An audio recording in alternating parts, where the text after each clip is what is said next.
اگلا سوال ہے قرآن پاک کو ایک تھیلے میں لٹکا کر کسی اونچی جگہ پر رکھنا، جبکہ نیچے کوئی ایسی جگہ نہ ہو کہ قرآن کو اونچا رکھا جا سکے تاکہ اس کو پیٹھ نہ ہو، کہاں تک درست ہے؟ یہ بہت بڑی سازش ہے جی اسلام کے خلاف، کہ یعنی آپ فزیکلی قرآن کو ایک ایسی جگہ کے اوپر رکھنا چاہ رہے ہیں کہ کبھی غلطی سے بھی آپ نہ پہنچ سکیں. وہ کہہ رہے ہیں یعنی گھر میں کوئی ایسی اونچی جگہ نہیں ہے، کوئی قرآن اونچی جگہ رکھنا چاہیے ورنہ بے رحمتی ہو جائے گی، تو ہم کسی اونچی جگہ پہ تھیلے میں ڈال کے لٹکا دیں. یعنی یہ آپ دیکھ رہے ہیں قرآن کے ساتھ کیا کر رہے ہیں، یہی تو قرآن کو پس پش ڈال دیا آپ نے. سورۃ الفرقان کی آیت نمبر 30 ہے، وقال الرسول یا رب ان قوم اتخذوا هذا القرآن مہجورا. رسول اللہ صلی اللہ علیہ وآلہ وسلم شکایت کریں گے کہ اے اللہ میری قوم نے قرآن کو پیٹھ کے پیچھے ڈال دیا تھا. تو یہ فزیکلی پیٹھ کے پیچھے ڈالنا نہیں ہے بلکہ اس کی تعلیمات سے روگردانی ہے. تو یہ بھی تعلیمات سے روگردانی ہے کہ آپ نے اس کو ٹیشی دے چڑھا دیتا ہے، اور اتنے بڑے بڑے غلاف ہوتے ہیں کہ ان کو لپیٹنے اور کھولنے کے لیے بھی نا 3-4 منٹ ریکوائرڈ ہوتے ہیں. میں تو غلافوں کا سخت دشمن ہوں. یہ غلافوں نے تو لوگوں کو قرآن سے دور کر دیا. غلاف کھولنا پڑ جائے، آپ مسجد میں جائیں نا، آپ نے قرآن پڑھنا، آپ غلاف والا قرآن کھولیں گے بغیر غلاف والا؟ آپ کہیں گے پہلے اس کو کھولوں اور اس جو مڑ مٹی بھی نکلے گی. یہ بھی چانس ہوتے ہیں. کہتے ہیں جی قرآن سب سے زیادہ پڑھی جانے والی کتاب ہے، لیکن اس کا تلخ پہلو یہ ہے کہ دنیا میں سب سے زیادہ بغیر سمجھ کے پڑھی جانے والی کتاب قرآن ہے. سمجھ کے پڑھی جانے والی نہیں، بغیر سمجھ کے. اس کا ثواب اپنی جگہ، ہم اسے کنڈیم نہیں کرتے، احترام بھی ضرور کریں. ابو داؤد میں حدیث ہے نا، نبی الاسلام ایک یہودیوں کے مدرسے میں ایک جو ہے وہ معاملہ نپٹانے کے لیے گئے، تو انہوں نے نبی الاسلام کو ایک بڑی گدی دی جو آج بھی عرب کے کلچر میں ہے. نبی الاسلام اس گدی کے اوپر بیٹھ کے، تکیہ تھا بہت بڑا. آپ نے فرمایا تورات لے کر آؤ. وہ جب تورات لے کے آئے تو آپ الاسلام نے اپنی پیٹھ کے نیچے سے وہ گدی نکال کے سامنے رکھی، تورات کو اس کے اوپر رکھ کے رسپیکٹ دی، حالانکہ ٹیمپرڈ تورات تھی، اور فرمایا میں ایمان لایا اس کتاب پر اور اس کو نازل کرنے والے کے اوپر. اور پھر آپ نے وہ رجم کی سزا کا فیصلہ کیا. وہ انہوں نے چھپا لی تھی وہ آیات. تو نبی الاسلام کے ساتھ صحابی تھے جو عبرانی زبان جانتے تھے، انہوں نے کہا یا رسول اللہ انہوں نے چھپا لیے ہیں، اس کے نیچے وہی سزا ہے، کیونکہ اشرافیہ کے لیے اور قوانین رکھتے تھے، وہ غریبوں کے لیے اور. تو اس میں یہ ہمیں پتہ چلا کہ نبی الاسلام نے تحریف شدہ تورات کو بھی تکیے کے اوپر رکھ کے رسپیکٹ کا پہلو رکھا ہے.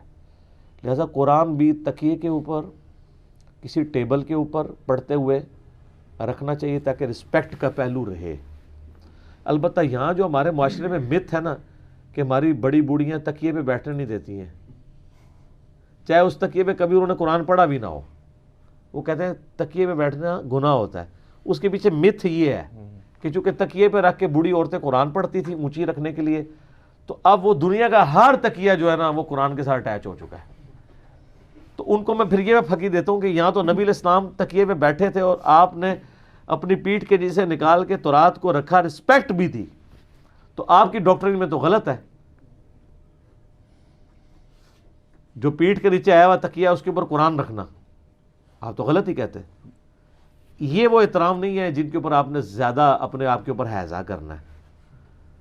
احترام یہ ہے کہ اس کی تعلیمات پر عمل کریں. سورہ صاد میں ہم نے قرآن اس لیے نازل کیا تاکہ اہل ایمان اس میں تدبر کریں، اہل عقل اس سے نصیحت حاصل کریں. وَلَقَدْ يَسَّرْنَا الْقُرْآنَ لِلذِّكْرِ فَهَلْ مِن مُدَّكِرٍ. ہم نے قرآن کو نصیحت کے لیے آسان کر دیا تو ہے کوئی اس سے نصیحت حاصل کرنے والا. ہم نے اس کو رسپیکٹ کے پہلو میں اس درجے تک لے گئے ہیں. یہ تو میری کتاب زندگی ہے، یہ تو میرے سرانے ہونی چاہیے، یہ تو میرا اوڑھنا بچھونا ہونا چاہیے. اور پھر اس کے اندر وضو کی شرائط اور باقی شرائط ڈال ڈال کے نا پوری نیک نیتی کے ساتھ کامیاب ہو گئے ہیں اس کتاب سے دور کرنے میں. کوئی بیچارہ لے کے بھی بیٹھ دینا. اب تو ایسے علماء بھی ہے جنہوں نے کہا کہ موبائل پہ پڑھنا حرام ہے، کیونکہ ان کو خطرہ پڑ گیا موبائل پہ. تو ہم یہ بھی نہیں کہہ سکتے کہ بغیر وضو کے پڑھ رہا ہے، کیونکہ فزیکلی مصحف تو نہیں چھو رہا. ایون آپ جو اسکرین پہ بھی چھو رہے ہیں مصحف تو اس کے اندر ہے، اور وہ بھی الیکٹرو میگنیٹک ویوز کی فارم میں ہے. ان کے نزدیک یہ ہے کہ مصحف اگر جنبی شخص بھی کپڑے کے ساتھ مصحف پکڑ لینا تو جائز ہے، ویسے نہیں پکڑ سکتا. تو یہاں تو جنبی بھی یوں بھی انگلی پھیر سکتا ہے، ہاں تلاوت نہیں کر سکتا. دل میں پڑھ سکتا ہے، تلاوت نہیں کرے گا. وہ ترمذی میں ابو داؤد میں حدیث ہے، مولا علی کہتے ہیں کہ نبی علیہ السلام کو حالت جنابت کے سوا اور کوئی حالت قرآن پڑھنے سے مانے نہیں ہوتی تھی. لیکن ویسے قرآن آپ دیکھ رہے ہیں اس کا ترجمہ دل میں پڑھ رہے ہیں، ریسائٹ نہیں کر رہے تو کر سکتے ہیں، کوئی حرج نہیں ہے. بے وضو تو ویسے ہی کر سکتا ہے. پھر پوچھ رہے ہوتے ہیں غیر مسلم کو قرآن دے سکتے ہیں؟ اس پہ میرا کلپ ریکارڈ ہوا ہے. یار غیر مسلم کو کیوں نہیں دینا؟ ہمیں آپ کہتے ہیں کافروں کے لیے قرآن نازل ہوا ہے، جب کافروں کو دینے لیتے ہیں تو کہتے ہیں غیر مسلموں کو قرآن دے سکتے ہیں. یہی کہتے ہیں نا. اونٹ رہے اونٹ، تیری کون سی کال سیدھی، سمجھ نہیں لگتی. کیوں نہیں دے سکتے؟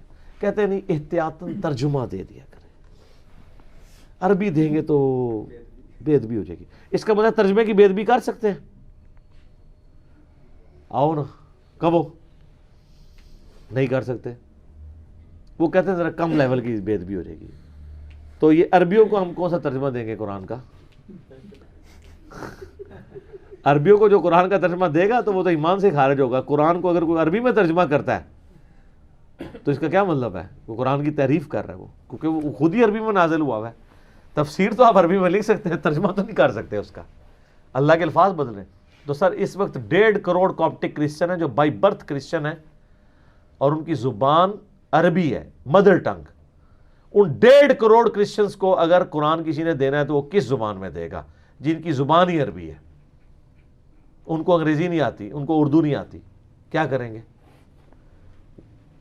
تو قرآن کو بین کافروں نے تو کیا، مسلمانوں نے بھی کسر کو نہیں چھوڑی.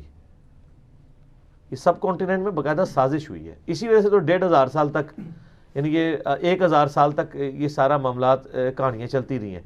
جیسے ہی ترجمہ ہوا ہے تو آپ دیکھیں کہانیاں بند ہونی شروع ہو گئی ہیں.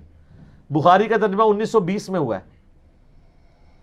یہ ترجمہ آپ ذرا امیجن کریں آج سے 500 سال پہلے ہو گیا ہوتا، ہلچل نہیں مچی ہونی تھی. لیکن گھبرائے نہیں، ہوا تو 1920 میں ہے، لیکن 2020 کے اندر اتنا کچھ ہو گیا کہ اور صرف چند ایک سالہ نہیں مار ہے، بچنا کسی نے نہیں ہے. انشاءاللہ تعالی سب تک گل پہنچ جائے گی. ان کی آنے والی نسلیں چینج ہو رہی ہیں. ٹھیک ہے. اگلے دن ہمارے ایک جاننے والے ہیں تو ان کو ایک ڈاکٹر صاحب ملے تو مجھے بتانے لگے کہ ڈاکٹر صاحب جو ہے نا وہ بڑے کٹر قسم کے، اسٹرانچ قسم کے بریلوی، اور ان کے بچے جو ہیں وہ میڈیکل کی تعلیم حاصل کر رہے ہیں. تو کہتے ہیں وہ مجھے تعارف کرواتے ہوئے کہتے ہیں کہ جی اے میرے بچے رہتے، ان کو پتہ تھا کہ یہ بھی انجینئر صاحب کو سنتا ہے. کہتے ہیں جی دیکھو منڈے انجینئر مگر لگ گئے نا. اب وہ پریکٹسنگ ڈاکٹر ہیں، داڑھی رکھی ہوئی ہے. بچے کہتے ہیں جی لاجیکل ہم سے بات کریں. تو وہ کیسے کریں لاجیکل؟ جو عقائد اور نظریات کی لاجیکلی پروف ہی نہیں کر سک رہے، جو ان کو ہانٹ کر رہے ہیں، وہ لوگوں کیسے پیش کریں؟ اس پلیٹ فارم کے سوا کبھی کہیں آپ نے یہ بات سنی ہے کہ یار ساروں کو سنا کرو پھر دیکھا کرو کون صحیح بات کر رہا ہے؟ تو میں کیوں کہتا ہوں؟ اس لیے کہ مجھے پتا ہے کہ میں جو کچھ کہہ رہا ہوں میں نے تو اپنی آنکھوں سے پڑھا ہوا ہے، اور باقی تو کرا رہے ہیں کہانیاں. رات کو میرے قریبی دوست ہیں اسلام آباد میں نا، تو ان کے پاس ان کے بچپن کے کلاس فیلو بیٹھے ہوئے تھے. وہ بتانے لگے کہ جی وہ آپ کا کلپ چڑھا ہے نا وہ کہ نماز کا فرض نماز پڑھنا نہیں کافی ہے. تو وہ کہتے ہیں میں نے ایک سینئر آفیسر کو سرکاری اس کو شیئر کروایا وہ. تو اس نے کہا یار یہ کیا کہہ رہا ہے صرف فرض پڑھ لو، یہ کہہ رہا ہے 24 گھنٹے میں 17، ہم تو عشاء کی 17 پڑھتے ہیں. تو انہوں نے کہا سر اس کے نیچے حدیثوں کے نمبر دیے ہوئے ہیں، آپ بخاری میں خود دیکھ لیں. تھوڑی دیر بعد کہتے ہیں انہوں نے آڈیو ریکارڈنگ بھیجی کہ یار میں نے تو خود آنکھوں سے پڑھا ہے، واقعی وہ جو کہہ رہا ہے وہ اس طرح ہی لکھا ہوا ہے کہ فرض نماز پڑھنا کافی ہے. تو یہ ہمارے علماء میں کیا کراتے رہے؟ آپ مجھے بتائیں دنیا کا کوئی مفتی، دنیا کا کوئی بڑے سے بڑا بزرگ، کوئی پیر، جب اس نے اپنی آنکھوں سے چیز دیکھ لی ہے اب اس کے اوپر اثر کر سکتا ہے؟ تو پھر یہ صحیح کہہ رہے ہیں نا کہ علی کو سننا نہیں ہے. کر رہے صحیح ہیں وہ، کیونکہ جس نے ایک بار سن لیا وہ ضرور کتاب کی طرف جائے گا، پھر ان کے ہاتھوں سے کیا. تو اس کا آخری حل یہی ہے. اور معذرت کے ساتھ یہ ایٹیچیوڈ کافروں کا ہوتا تھا. وقال الذين كفروا لا تسمعوا لهذا القرآن وقال الذين كفروا لا تسمعوا لهذا القرآن والغوا فيه لعلكم تغلبون. کافر کہتے ہیں جب قرآن پڑھا جا رہا ہو نا مت سنا کرو، شور مچا دیا کرو، یہی سلسلہ ہے کہ تم غالب آ سکتے ہو. تو شور مچایا ہوا نا سب نے. کوئی فرقہ ہے جس نے اپنا لچنا تلا ہو یہ کہہ کے کہ جی وہ فارغ ہو گیا، تو کہتے ہیں جی سارے علماء کا اتفاق ہو گیا. سر سارے علماء کا میرے پہ اتفاق نہیں ہے، آپ کے ہر فرقے پہ سارے علماء کا اتفاق ہے سوائے اپنے فرقے کے. کیا دیوبندی سارے علماء کا اتفاق نہیں کہ بریلوی گمراہ ہے؟ اور بریلوی سارے علماء کا اتفاق نہیں ہے کہ دیوبندی گمراہ ہے؟ اور ان دونوں کا اہل حدیث کے بارے میں نہیں ہے، سنی کے شیعہ کے بارے میں، شیعہ کا سنی کے بارے میں نہیں ہے؟ تو سارے ایک دوسرے کو گمراہ سمجھ رہے ہیں. وہ ساروں کا کمبائنڈ نالج جب ہم یہاں سے بیان کرتے ہیں کہ بالکل آپ ٹھیک کہہ رہے ہیں, اس معاملے میں یہ گمراہ ہے, اس معاملے میں یہ گمراہ ہے, کہتے نہیں پھر ٹھیک کون ہے؟ ٹھیک سر وہی ہے جو پہلے سے ٹھیک تھا, اللہ, اس کا پیغمبر, ان کی تعلیمات, انہی پہ چیزوں کو چیک کیا جائے گا. کہتے نہیں 1400 سال میں کوئی بندہ نہیں آیا. سر بے شمار آئے, یہ آئے ہوئے دیکھیں نا سامنے, ان کو رکھا ہوا ہے نا, ان کے مرنے کے 1200 سال بعد بھی ان کو سامنے رکھا ہوا ہے ہم نے احتراماً, آئے ہیں نا. یہاں کسی صوفی کی لکھی ہوئی تو بخاری شریف, مسلم شریف, ابو داؤد تو نہیں پڑھی ہوئی نا, انہی کی پڑھی ہے جنہوں نے اسلام کو کنٹریبیوٹ کیا. یہ وہ بزرگ ہیں جو مر کے بھی نہیں مرے, اور تواڈے جیندے جی بزرگ مر کے نے ساڈی ویڈیو دی وجہ نال, ٹھیک ہے نا. انہوں کو آخری عربہ ہے کہ وہ رو رو کے کہہ رہے ہیں, رو رو کے کہانیاں سنا رہے ہیں, کدھر تہاڈا دل پسیج ہے. 2 جمع 2 4 نہیں 5 ہوتے ہیں, ٹھیک ہے. کہ کوئی شاید ہمارے آنسو پہنچ کے کہہ دے کہ ٹھیک ہے آج کے بعد 5 ہی ہوتے ہیں. انج کدے نہیں 5 ہونے, 2 جمع 2 4 ہی رہنا ہے. قرآن بخاری مسلم حق ہی رہنا ہے, پاویں جو مرضی کر لو تسی انشاءاللہ تعالی. ان کتابوں کا مقابلہ نہیں آپ کر سکتے. میرا مقابلہ تو نہیں, ان کتابوں کا مقابلہ آپ کو کرنا ہے. ہم تو بیچ میں سے نکلے ہوئے ہیں, دیکھ لیں کیمرے اور اپنے درمیان میں نے کتابیں رکھی ہوئی ہیں, میں تو بیچ میں سے نکل کے ہوں. میں کتابوں کو پش کر کے نہیں بیٹھا ہوا, اپنے سامنے رکھا ہے. جہاں تسی ٹیگ کرو گے اے جناب میرے کو شیلڈ ہے سامنے, ایک خود تمہیں جواب دے گی. میرے تک تسی پہنچ ہی نہیں سکتے.